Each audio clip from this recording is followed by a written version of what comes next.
wala siyang kulangan. Kadamo man siyang nag-alabot diri nga mga mabulang man.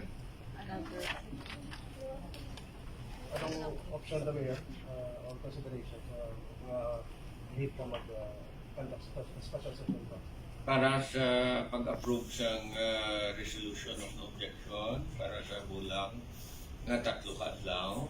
Ikaduha para sa aton nga DBP nga ginadalian ko na katugay-tugay na para confirmation sa kay Cesar Albena nga bag-uta nga City Assessor.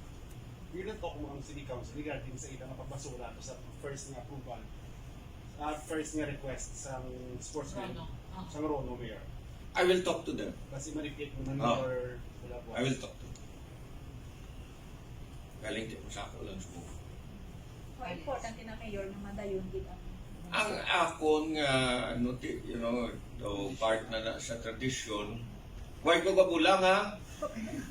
So I don't really understand kung part na sa tradisyon ta nga nag-alabot aling sa lain-lain nga lugar, from Manila, from abroad, gumakatundi para sa part ng Candelaria. It's the biggest cockfight, what do you call that?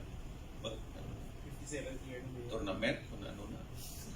Basta muna pinakadako diri sa Pilipinas.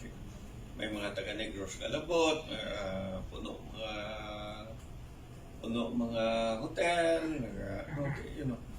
maybe nga konti part ng tradisyon ta alalayan tala.